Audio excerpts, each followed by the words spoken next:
Por favor, vayamos al Evangelio de Lucas, en el capítulo 1, versículo 26.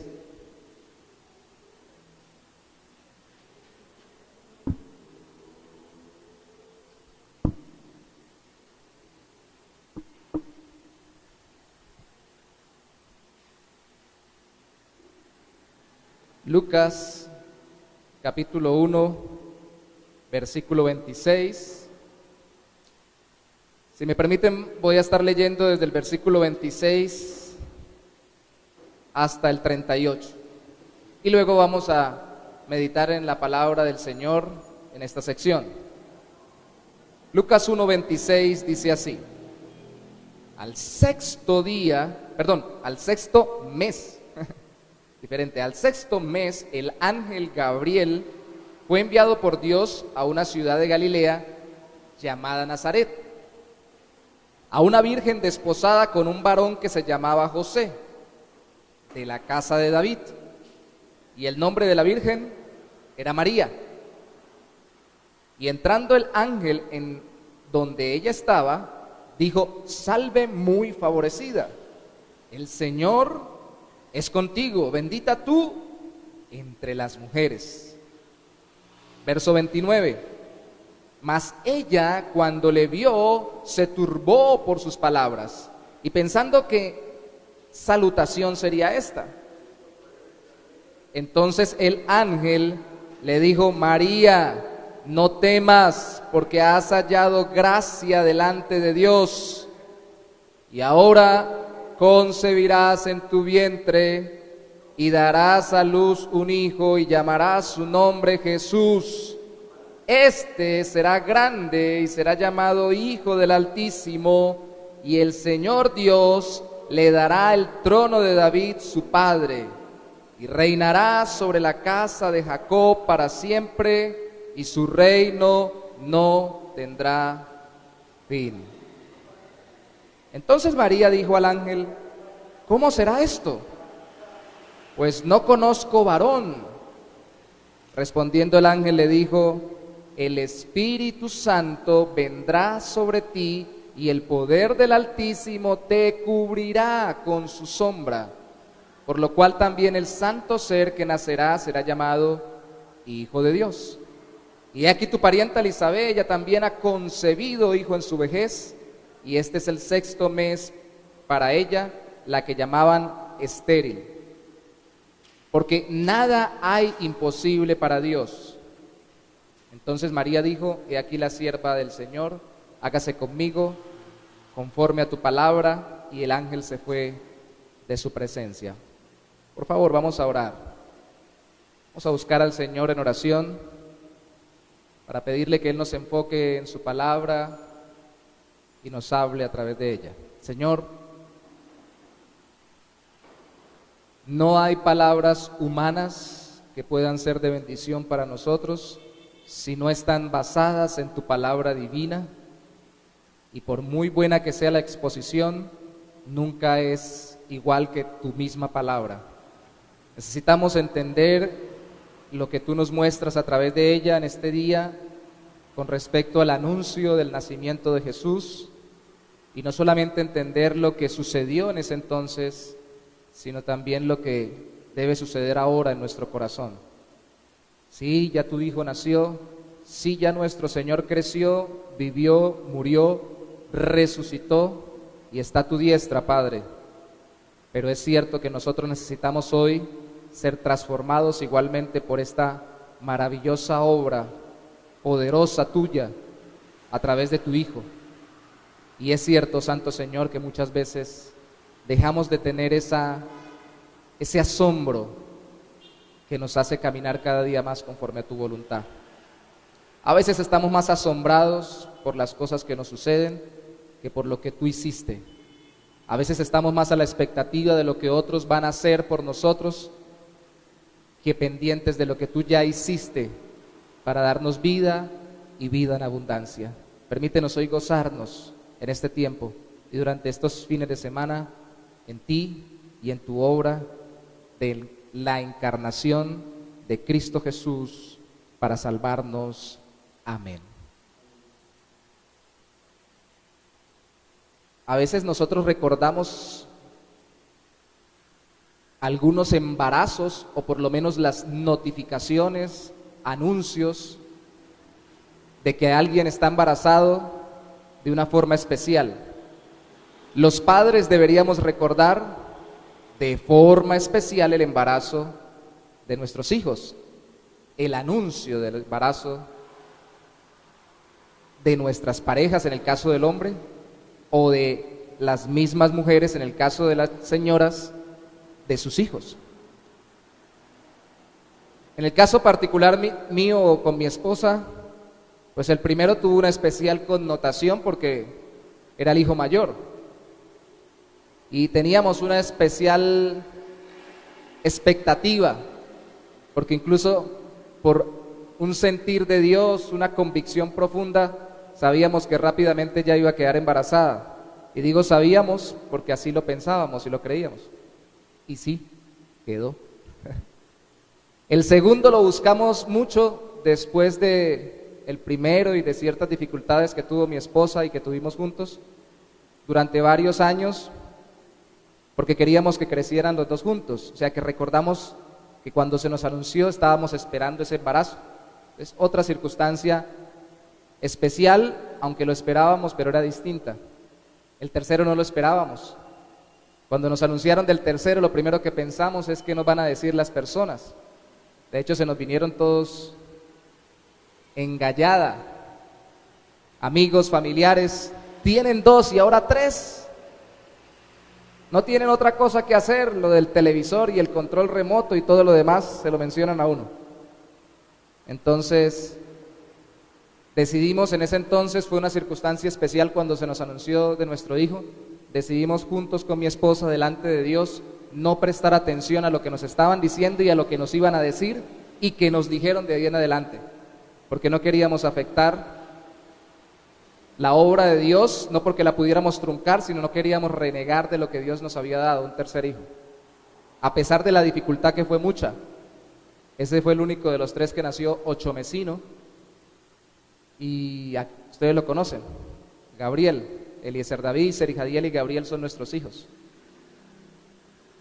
Todo anuncio de que un nuevo ser humano viene o que va a nacer debería traernos ánimo, aliento de parte de Dios, porque nos muestra que Dios sigue obrando en la humanidad por medio de los mismos seres humanos. Un pastor muy querido dice: cuando Dios envía otro hijo, a pesar de las circunstancias tan duras a través de las que llegue o en las que llegue, es una demostración de que Dios tiene esperanza de transformar la humanidad, y no lo hace sino a través de seres humanos. Ese es su método, y precisamente por eso hizo que su hijo se hiciera un ser humano. Podría haber enviado a Cristo desde lejos, podría haber llegado ya como adulto de una forma milagrosa para morir, pero decidió pasarlo por la concepción, la gestación y el nacimiento, como todos lo pasamos. Lo extraordinario de este anuncio del nacimiento de Cristo es que está ligado al poder misericordioso de Dios para obrar lo que es imposible, humanamente hablando. Obra Dios lo que es imposible para traer a la humanidad a Cristo por medio de su milagrosa encarnación. Y aunque hubiera sido poderosísimo que Él hubiera llegado ya grande y se hubiera gestado como Adán, ya con la edad suficiente para obrar, Dios decidió obrar también milagrosamente su encarnación, porque tampoco llegó como cualquier otro ser humano llegaría. Lo extraordinario, una vez más, del anuncio del nacimiento de Cristo es que resalta el poder misericordioso de Dios para obrar lo que es imposible. Hace un momento cantábamos: Dios de lo imposible, te adoramos. ¿Qué tanto creemos que Él es el Dios de lo imposible? Obviamente para nosotros es imposible lo que para Él no. Entonces, ¿cuáles son los componentes y resultados de este anuncio que nos deben transformar el corazón y que vamos a retomar hoy? Hoy vamos a ver el anuncio, la semana entrante veremos el relato del nacimiento de Cristo y el último domingo del año veremos la niñez de Cristo. 3 cosas veremos sobre el anuncio del nacimiento de Jesús para quienes toman nota física o mental. Primero, el primer elemento es que se dio este anuncio a través de un enviado extraordinario. Lo segundo es que se dio para anunciar un evento extraordinario. Y lo tercero es que nos regala una explicación extraordinaria. Enviado extraordinario, evento extraordinario, explicación extraordinaria. Porque es algo poderosísimo. Estamos tan acostumbrados a ver nacer niños que ya se nos perdió el encanto. Está embarazada, eso no es sino que tengan relaciones y queda embarazada, dice la gente. Otro niño más que viene al mundo a sufrir. Si se debe decir que algún niño llegó a este mundo a sufrir y a sufrir por nosotros, es el Salvador, nuestro Señor Jesucristo. Y en vez de entristecernos, nosotros nos alegramos. Estos 3 domingos deben ser de gozo para nosotros y debemos terminar el año gozosos, porque lo que vamos a meditar, aunque Cristo no haya nacido un 25 de diciembre, en la fecha en que nació, seguramente fueron meses antes de esta fecha, de todas formas sí nació, y eso es un poderoso evento de parte de Dios, milagroso para darnos, como dicen después los ángeles cuando nace, gran gozo, gran alegría. O sea que no debe terminar usted el año con tristeza, debe terminarlo alegre. No, porque como el mundo se pierda. Ayer les decía a los muchachos, cuando compartíamos sobre Daniel, les decía, yo no les estoy hablando que se guarden de contaminación porque ya llegó diciembre y de pronto se van a ir de parranda. Y lo van a tentar con fiestas y con una cantidad de cosas más, donde pueden ustedes estar y compartir cristianamente, pero no mundanamente. Ustedes pueden estar en cualquier lugar, en cualquier compañía, pero deben seguir al Señor y no contaminarse con el mundo, decidir servir a Cristo en todo tiempo y todo lugar. Entonces no es para que no se vayan a parrandas. A todos los hermanos que estamos acá creo que los conozco lo suficiente como para saber que por lo menos en su mayoría no se me van a llegar a decir, pastor, qué pena, este fin de año me perdí, 2 semanas me fui a tomar y no volví. No, yo sé que no. Es para que nos llenemos de la alegría que el Señor nos da por la encarnación de Cristo. Primero, enviado extraordinario. ¿Quién fue ese enviado? Lucas capítulo 1, versículo 26. Al 6º mes el ángel Gabriel fue enviado por Dios a una ciudad de Galilea llamada Nazaret, a una virgen desposada con un varón que se llamaba José, de la casa de David, y el nombre de la virgen era María. Un ángel llamado Gabriel fue el mensajero. ¿Por qué? ¿Por qué no un profeta, como en el Antiguo Testamento? Si ellos también traían mensajes de Dios. La palabra Gabriel, que es del Antiguo Testamento, el nombre de este ser angelical, significa varón de Dios. Y no solo aparece aquí en Lucas capítulo 1, versículo 26, aparece también en Lucas capítulo 1, versículo 19, donde se nos narra el anuncio del nacimiento de Juan el Bautista. Pero también aparece en Daniel capítulo 8, versículo 16, y Daniel capítulo 9, versículo 21, y en el 8:16 él aparece para alentar al profeta Daniel y explicarle las visiones que había tenido de parte de Dios con respecto a 2 reinos que vendrían, al medo-persa y al griego. Y luego en el capítulo 9, versículo 21, aparece para explicarle de parte de Dios la visión de las 70 semanas, y le explica lo que va a pasar desde que Dios le muestra esas visiones hasta que Cristo viniera, el Mesías Rey, como dice Daniel.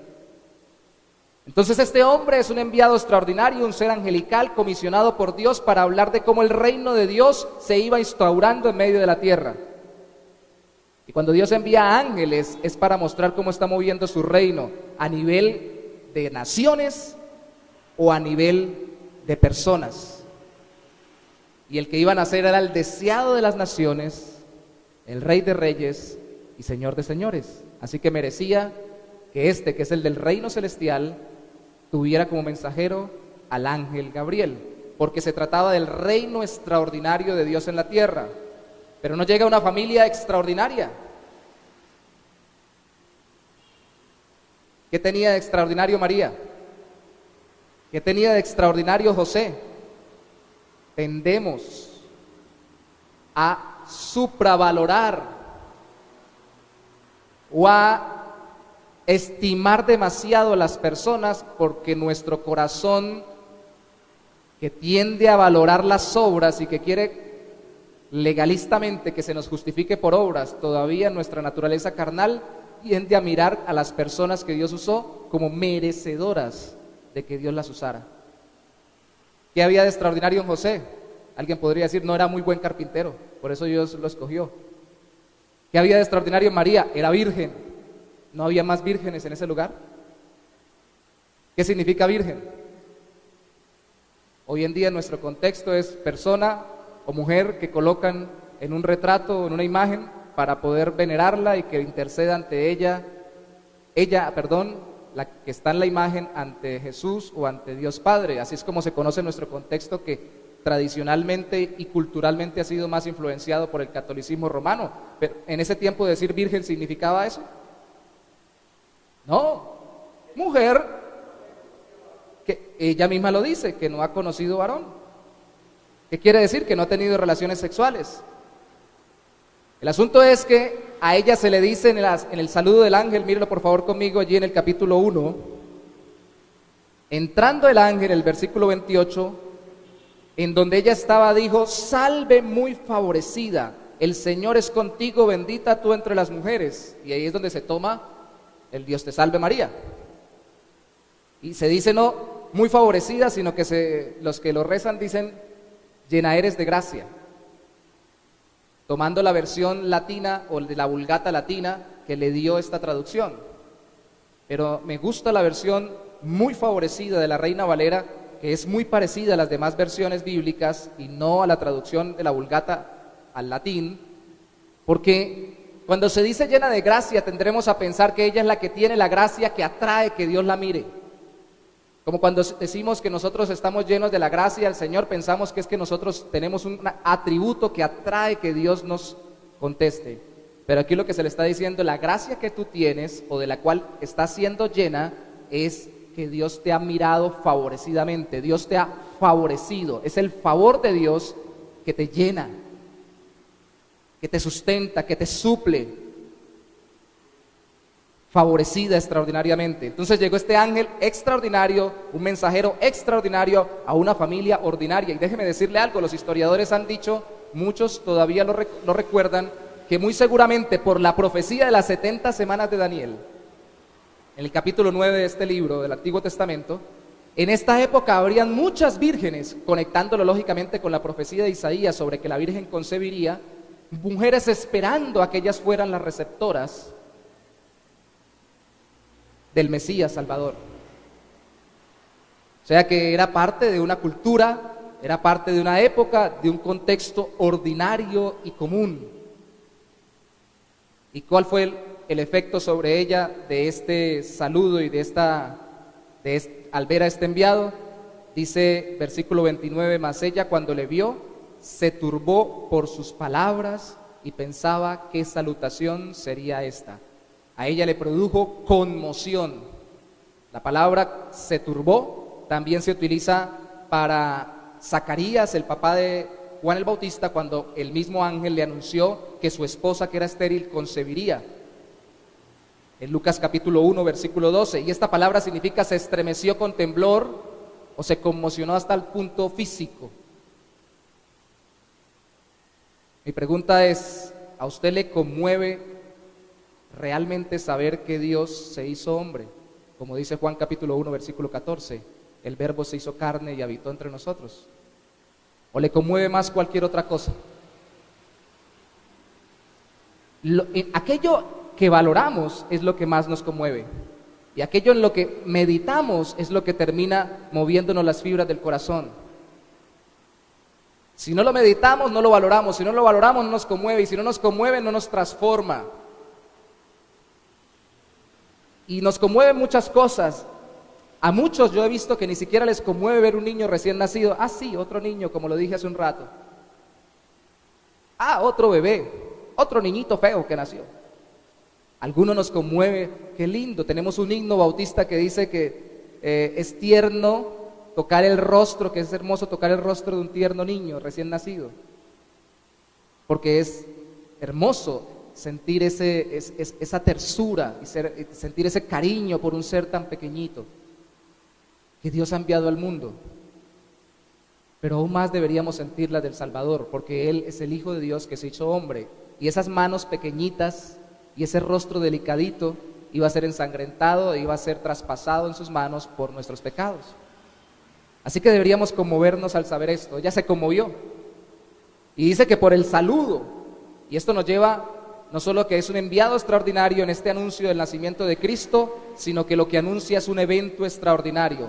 Cuando ella reacciona de esta manera, conmocionada, se turba, se estremece por el saludo y la presencia del ángel, él le dice el mensaje. Entonces el ángel le dijo: María, versículo 30, no temas, porque has hallado gracia delante de Dios. Una vez más, no es que tú tienes gracia, sino que delante de los ojos de Dios hallaste gracia, es decir, Dios te miró con favor. Has hallado gracia delante de Dios y ahora concebirás en tu vientre y darás a luz un hijo y llamarás su nombre Jesús.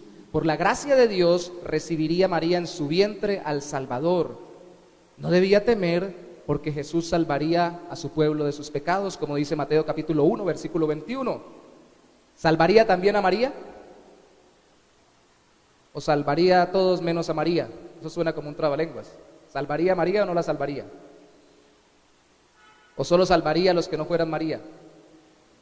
En el Magnífica, cuando ella canta alegre después de encontrarse con su prima, que ha recibido también un milagro, que ya tenía 6 meses de embarazo, en el capítulo 1 ahí mismo de Lucas, en el versículo 47, dice que ella dijo: mi espíritu se regocija en Dios, mi Salvador, mi Salvador, mi Salvador. Ella necesitaba salvación como cualquier otro ser humano, como nosotros la necesitamos. Recibir el favor de Dios, tan grande favor de Dios que recibió ella, a ningún ser humano lo exime de que ese favor sea inmerecido, ni lo libra de su necesidad de ser salvado. Precisamente ese favor es para ser salvado, para ser transformado, para ser perdonado, para ser cambiado. Por la gracia de Dios, Jesús salvaría de pecados. Por su ser divino y su linaje humano, Cristo reinaría. Mire el capítulo 1, versículo 32 y 33. Este será grande y será llamado Hijo del Altísimo, y el Señor Dios le dará el trono de David su padre, y reinará sobre la casa de Jacob para siempre, y su reino no tendrá fin. Cuando usted mira la genealogía de Mateo, en el capítulo 1 de Jesús, dice que él es descendiente del rey David. Cuando usted mira la genealogía en el capítulo 3 de Lucas, que da sobre Jesús, tienen una gran discordancia, pero en muchos nombres, porque algunos dicen que la una era por el lado de María, la otra por el lado de José, algunos dicen que ambos fueron por el mismo lado. Lo que pasa es que tal vez el siguiente en la lista, después de José, tuvo la opción de tener tomar una mujer por levirato, es decir, quedarse con la mujer de su hermano anterior, y tal vez esa es la discordancia. Lo cierto es que no hay incongruencia, sino complementariedad, porque ambos resaltan que Cristo desciende de David. En el mismo Lucas, en el capítulo 3, versículo 32, habla precisamente la genealogía de Lucas sobre David y dice, versículo 32, hijo de David, hijo de Isaí, hijo de Obed. Ese es el hijo ese es el hijo de Isaí, ese es el mismo rey David. Era descendiente de David, era judío de la tribu de Judá. Debía ser así por María y por José en el caso adoptivo, por María en el caso de su descendencia humana, para que pudiera reinar. Pero si usted leyó conmigo, en el capítulo 1, versículo 32, dice: será llamado Hijo del Altísimo, Dios y hombre, verdadero Dios y verdadero hombre, misterio glorioso. Y yo quiero resaltar algo. Evangelios como el de Juan nos dejan más claro que Jesús es el Verbo o Dios hecho carne, la segunda persona de la Trinidad, como lo decimos nosotros, hablando muy teológicamente. Pero acá en Lucas, aunque resalta el hecho de que Jesús es el Hijo del Dios Altísimo, eso es cierto, también cuando hace la genealogía habla de que conecta la genealogía de Jesús con Adán, porque lo que quiere demostrar es que Jesucristo es un ser humano. Mateo la conecta solamente con Abraham a lo último para demostrar que Jesús es judío, pero él la conecta, Lucas, con Adán, para mostrar que es un ser humano, y cuando habla de Adán, dice Adán, hijo de Dios. Y muy seguramente lo que Lucas más quiere resaltar, que también habla de la naturaleza divina de Cristo, es que Él es, como dijo Pablo, el segundo Adán, un nuevo ser humano, una nueva creación, a través del cual las cosas en nosotros van a cambiar. Ser divino y ser humano. Reinaría por ser divino y humano el Mesías prometido, profetizado en el Antiguo Testamento. Su reino sería eterno, pero tendría un inicio y un final. ¿Qué problema para todos los judíos y los que esperaban la llegada del Mesías? Que Él no llegara a reinar como ellos querían. ¿Qué problema que no llegara a establecer de una vez su reino eterno? Sino que lo estableciera inicialmente de forma espiritual en los corazones de los que creen en Él. Y que ahora haya dicho que esperemos hasta que regrese, para que cuando regrese resuciten los que ya han muerto por la fe en Él, en Cristo, y los que estemos vivos seamos transformados. Hay un lapso entre su primera y su última venida, o su segunda venida, y nadie podía prever eso con claridad. Y ese reino ya inició, ya está aquí en sus corazones y en sus vidas, pero se hará materialmente realizado cuando Él regrese. Por su vida, muerte y resurrección. Cristo no solo murió por nosotros, Cristo no solo resucitó por nosotros, Cristo vino a vivir por nosotros, y por eso su encarnación. ¿Qué produjo eso en María? ¿Se dan cuenta del relato? Algo dice el ángel, algo produce María, luego contesta el ángel, luego produce algo María. Hace un rato produjo conmoción, ahora produce expectación. Versículo 34, Lucas 1:34 dice: entonces María dijo al ángel: ¿cómo será esto? Pues no conozco varón. Buenísimo que yo sea la madre del Mesías, pero no conozco varón. Pero no conozco varón. Buenísimo, pero no conozco varón. No conozco varón. En la forma normal y natural de la mujer concebir es por medio de una relación sexual, a través de la cual conoce bíblicamente a un varón. Conocer en la Biblia tiene la connotación de tener relaciones sexuales. ¿Sí o no? La mayoría de las veces, ¿cierto? Cuando dice que un hombre conoció a su mujer o a su esposa, quiere decir que tuvieron relaciones íntimas. ¿Cómo es posible que yo no tenga relaciones sexuales con nadie, no las haya tenido y yo vaya a concebir? ¿Sabe que esto se parece un poco a lo que dijo Zacarías? En el capítulo mismo 1, usted lo puede leer después en el versículo 18, bueno, leámoslo de una vez. En el versículo 18, Zacarías dice lo siguiente. Capítulo 1, versículo 18. Dijo Zacarías al ángel: ¿en qué conoceré esto? Porque yo soy viejo y mi mujer es de edad avanzada. Y la Biblia enseña que a través del ángel después, ella no solo era de edad avanzada, sino estéril, la que no podía concebir. Él también pregunta, yo no entiendo. Y a veces hay preguntas muy parecidas con respecto a la obra de Dios. Y unos esperamos que Dios actúe y otros esperamos que Dios diga: no, yo no voy a actuar. Y mi tentación a interpretar estos dos eventos es que cuando Zacarías pregunta: ¿cómo conoceré esto?, está diciendo: pero ¿esto cómo va a pasar? Deme una prueba que va a pasar. ¿Y por qué creo que él lo hizo con esa actitud que solo conocía a Dios? Porque el ángel dirigido por Dios a Zacarías le dice: por cuanto no has creído el anuncio, vas a quedar mudo. Palabras más, palabras menos. Pero a María no la deja muda cuando pregunta, porque lo que María no está preguntando es por incredulidad, lo que María está preguntando por metodología. Yo no he conocido a ningún varón. O sea, y además Zacarías conocía los textos bíblicos donde se hablaba que muchas, o por lo menos varias mujeres en el Antiguo Testamento, y Dios así se presenta en el Antiguo Testamento como el Dios que hace concebir a la estéril y abundar en hijos. La mujer de Abraham era estéril. Y varias de las mujeres en la Biblia, como la madre de Samuel, eran estériles. La madre de Sansón era estéril, no podía concebir. Entonces Dios se especializaba en lo que cantábamos hace un rato: Dios de lo imposible te adoramos. Y él más bien está diciendo: yo como que creo que esto no puede suceder. Que me ponga una prueba a Dios, es lo que quería decir Zacarías, tal vez. María simplemente dice: yo confío en que Dios lo ha hecho con estériles, pero esto es nuevo. Esto es nuevo. Esto es nuevo porque yo no he tenido relaciones sexuales. ¿Cómo va a pasar esto? Entonces, se le da una explicación extraordinaria, pero primero déjeme preguntarle, ¿le produce interés como a María? ¿Le produjo interés saber cómo Dios iba a obrar la encarnación de Cristo en su vientre? ¿Le produce interés saber cómo Dios obra por la fe en Él, en las personas y en sus corazones? Déjeme traspolarlo a nuestra vida. Nuestra falta de evangelismo muchas veces, de orar por las personas, de visitar al enfermo, de acompañar a la viuda, de hacer ayuda a los demás, muchas veces es porque no nos interesa sino lo que Dios obra en nosotros, en cierta forma, pero no la obra especial y extraordinaria de Dios por medio de Cristo. Claro, ella iba a ser la propia receptora, pero ella estaba interesada en saber cómo es que Dios puede hacer esto. Porque esto no es para mí, esto es para todos, es el Salvador. Jesús significa Dios salva. Como dice Mateo, salvaría a su pueblo de sus pecados. Hay que interesarnos, hermanos, porque es un evento extraordinario cuando una persona es transformada o salvada por la fe en Cristo.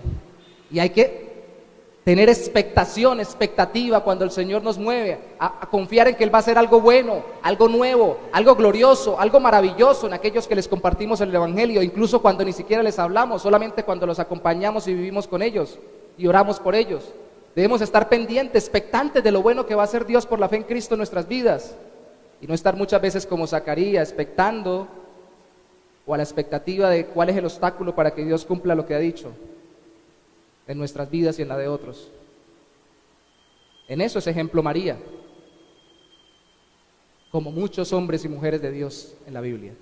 Entonces no solo es un enviado extraordinario a un evento, a anunciar un evento extraordinario, sino también que da una explicación extraordinaria. María pregunta, Él le explica.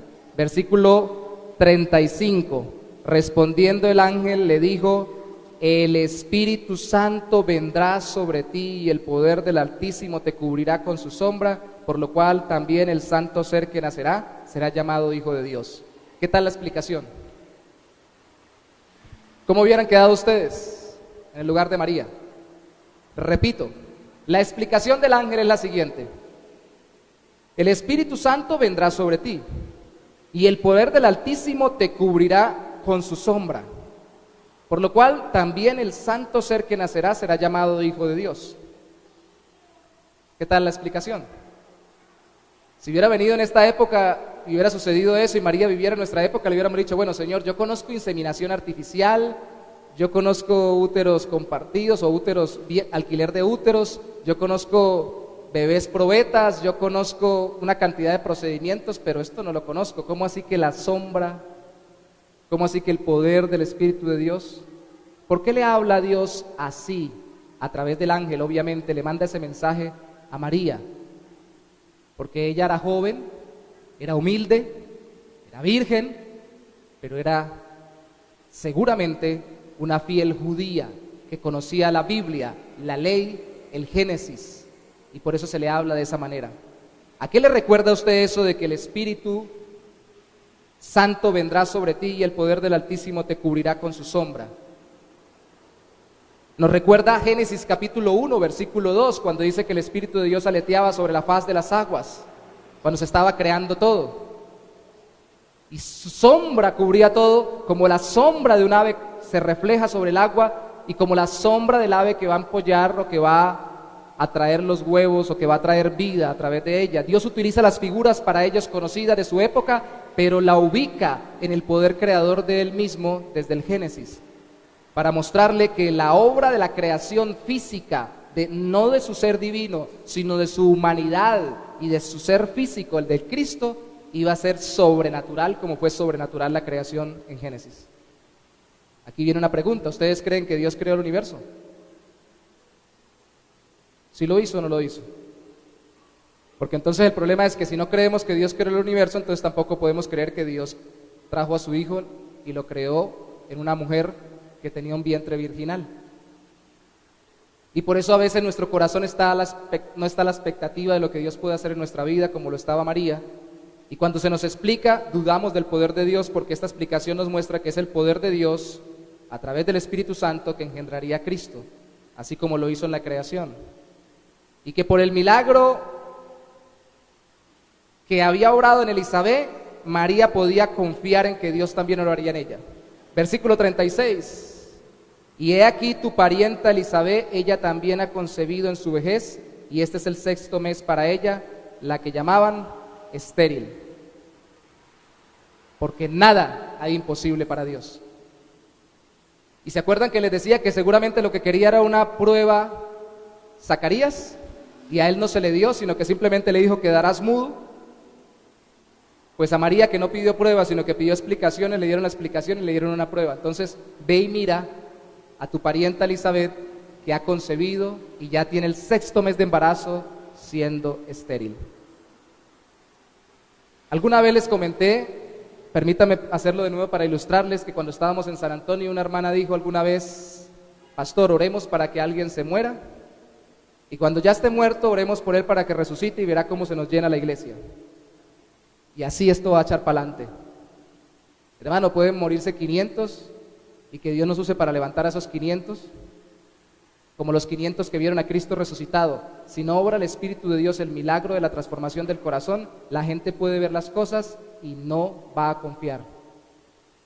Lo que se le muestra a María es porque ella confió en Dios, y le muestran una prueba de la obra de Dios a aquella que confiaba, para que le diera más aliento y más ánimo.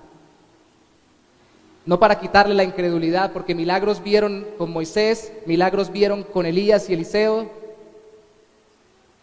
Milagros, milagros, milagros. Y la mayoría no creyeron, desconfiaron. Milagros vieron con Jesús y lo abandonaron o lo crucificaron. Entonces no quiere decir que nosotros no esperemos que Dios pueda obrar un milagro. Si usted cree que los dones del Espíritu Santo solamente fueron para la época de Cristo, créalo, porque teológicamente hay posibilidades de creerlo, pero entienda que Dios sigue siendo el mismo Dios y puede obrar un milagro sobre nuestras vidas orando a Él, y lo puede hacer cuando quiera y como quiera. Y si usted cree que los dones del Espíritu Santo son para esta época, los dones milagrosos, me refiero yo de 1 Corintios 12, de obrar sanidades, milagros, prodigios, pues créalo, pero créalo en Cristo, porque en Cristo los milagros son para certificación de la fe en Él, no para simple entretenimiento o distracción de las personas. Que Dios obre milagros, que se desborden milagros. Si usted está enfermo físicamente, que Dios obre milagros sobre su vida. Usted está en su salud física, usted está necesitado económicamente, que Dios obre milagros en su vida, de tipo creativo, de tipo providencial, dirigiendo las cosas de una forma especial, que Dios obre. Pero por amor al Señor, lo que quiere mi corazón, y sobre todo lo que quiere el Señor, como lo quería el ángel, es que usted crea en Cristo, confíe en Él, y no solamente se conmueva, no solamente espere lo mejor, sino que también se rinda a Dios humildemente. Porque esta fue la reacción de María. Cuando le dice que Dios hace lo imposible, nos recuerda cuando en Lucas capítulo 18, versículo 27, le preguntan al Señor: entonces, ¿quién se puede salvar si un joven rico que pareciera cumplir todos los mandamientos no quiere seguirte, Señor? Porque confía mucho en el mundo. La mayoría de la gente necesita las cosas del mundo. ¿Quién se va a salvar? Y Cristo dice: lo que es imposible para el hombre es posible para Dios. Lo imposible, más terriblemente imposible, no es que una persona coja, camine. Dios lo hizo, Cristo lo puede hacer de nuevo. Lo imposible, humanamente hablando, es que una persona crea, y eso también lo hace el Señor con el mismo poder que creó todas las cosas. ¿Qué debe traer a nosotros? Lo que trajo a María: sumisión. Versículos finales del texto que leímos. Cuando se le dice a ella esto, el versículo 37 y 38 dice que no hay nada imposible para Dios, y el 38 dice que entonces María dijo: he aquí, la sierva del Señor, hágase conmigo conforme a tu palabra, y el ángel se fue de su presencia. No dice: Señor, ahora que me estás mostrando este milagro y que me estás anunciando esto tan milagroso, yo tengo otra lista de 10 milagros más que necesito que tú me hagas ahorita, como la lámpara de Aladino, otros 3 deseos. ¿Qué dice antes de poder pedir? ¿Qué hace el creyente antes de poder clamar a Dios? Aquí está tu siervo, aquí está tu sierva. Hay sumisión, no solo hay conmoción, no solo hay expectación, hay sumisión. ¿Qué hay que hacer? Aquí estoy obediente.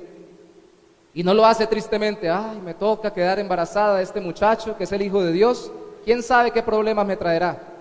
Lo hace alegremente, porque esto la lleva, cuando se decide obedecer, a decírselo al ángel, pero también a vestirse, arreglarse, viajar. Algunos creen que pudo haber sido un viaje de unos días o hasta una semana, donde su prima Elizabeth, servirle a Elizabeth hasta que ella da luz durante los últimos 3 meses de su embarazo, alegrarse al ver que Elizabeth la reconoce como la madre del Salvador y que desde el vientre de ella, el mismo Hijo de Dios, bautiza en el Espíritu Santo, porque es lleno del Espíritu Santo. Juan el Bautista en el vientre de Elizabeth. Hace todo eso ella alegre y gozosa, porque cuando Elizabeth la saluda y le dice que el niño saltó en su vientre y fue lleno del Espíritu Santo, ella lanza un canto de gozo delante del Señor por su poder misericordioso para salvar al mundo, y especialmente por usarla como instrumento para traer a su Hijo. Esto no es una obediencia ahí, toca no decir mentiras, o como decía un hermano alguna vez, sígase metiendo conmigo, yo no le voy a responder porque soy evangélico, no le puedo contestar, dijo alguna vez un hermano. No, es porque me tocó. La obediencia a Dios, la sumisión a su voluntad, es con alegría, es con gozo, aunque se sufra y aunque sea difícil. Cristo no cargó muerto de la risa a la cruz, pero tenía el gozo puesto delante de él, dice la Biblia, de ver la obra consumada de nuestra salvación.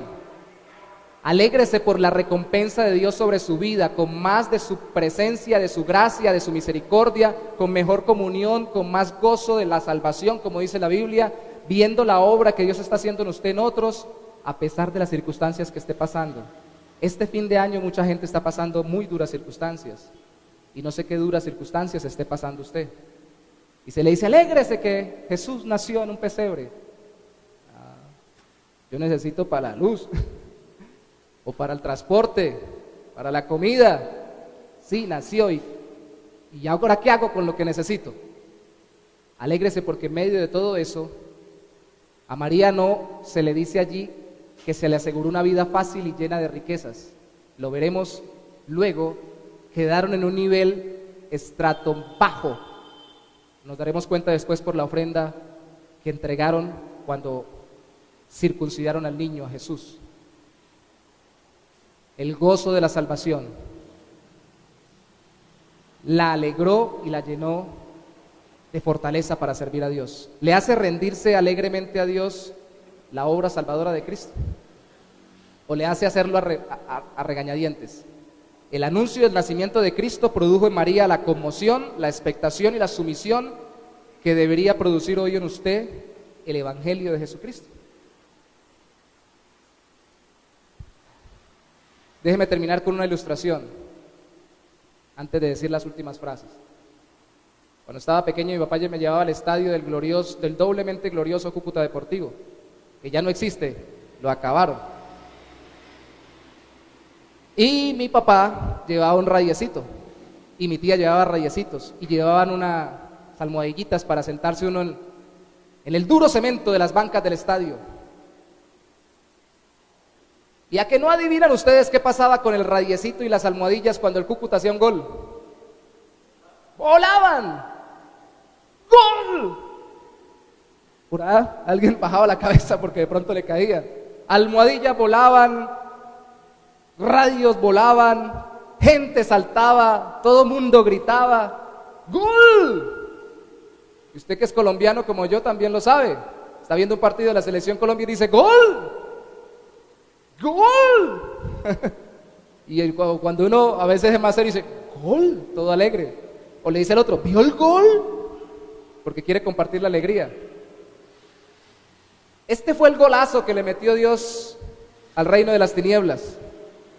Introdujo a su propio Hijo en medio de la humanidad pecadora, sin pecado, por medio del milagro de la encarnación, para destruir el pecado en su carne. Usted lo puede consultar después, Romanos capítulo 8, versículo 3. ¡Qué gol! Eso es un gol. ¡Qué golazo! ¿Qué cuento del gol de Freddy Rincón frente a Alemania en el Mundial? No hay comparación. No puedo compararlo con ningún éxito de ningún grande líder político o militar como Alejandro Magno, como cualquiera de los que se han mencionado en la historia.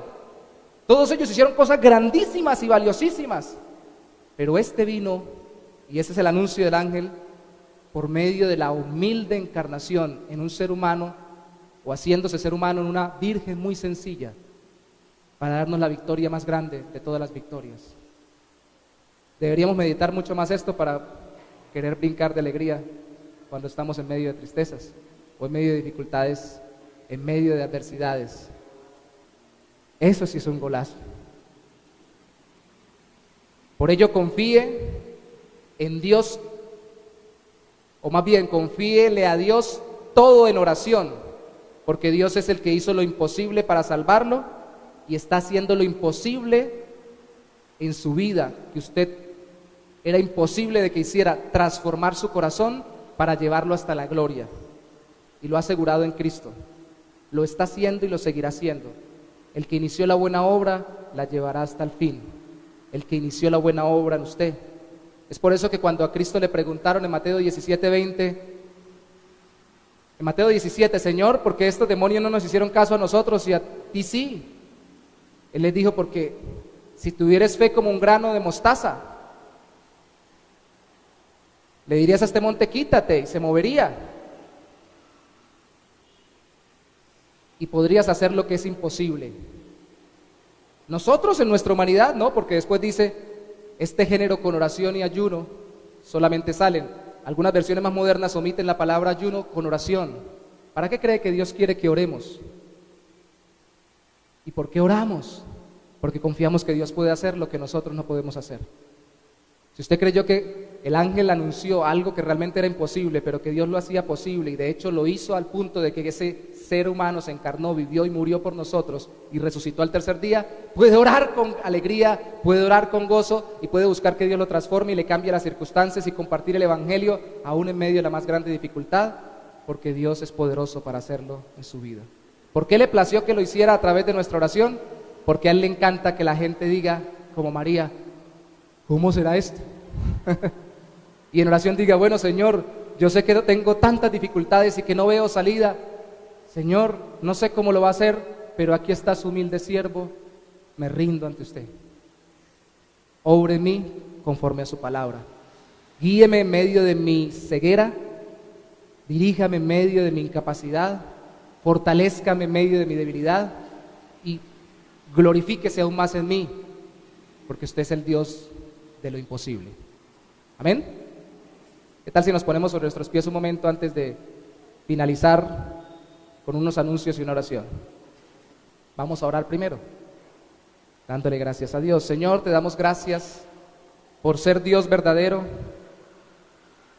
por ser el Dios que obra lo que para nosotros es imposible, y gracias por darnos las limitaciones humanas que hoy tenemos, las que nos diste por ser tus criaturas y las que nos han llegado por nuestra debilidad humana en pecado desde la caída. Porque las unas nos las diste y las otras las has permitido para que podamos ver tu mano milagrosa obrando en nosotros, obrando en la humanidad, anunciándonos que tú eres el Dios poderoso como se lo anunciaste a María, para que Cristo fuera encarnado y haciéndonos como a ella, alegrarnos y someternos a tu voluntad. Danos gozo, Señor. Hay tristeza en mi corazón cuando puede más la conmoción por cualquier otra cosa, la expectativa en cualquier otra persona y el obedecer a cualquier otro ser antes que a ti. Señor, tu Hijo se encarnó, el ángel lo anunció, el mismo ante el cual Daniel casi se desmayó de ver tremendo mensajero tan poderoso y portentoso que vino a dar el mensaje. Y dio el mensaje de alguien mucho más grande y poderoso en el vientre de una humilde mujer. Así confiamos hoy que tú grande y poderosamente obras por la fe en Cristo, primero salvación en nuestra vida y luego todo lo demás que pidamos en el nombre de Cristo conforme a tu voluntad. Aumentanos la fe, dijeron los discípulos. Creo que también deberíamos orar, enfoca nuestra fe por medio de la oración. En Cristo Jesús, danos gozo y permítenos esperar siempre lo mejor de ti, para la gloria de tu nombre y para la extensión de tu reino. En el nombre de Jesús, amén.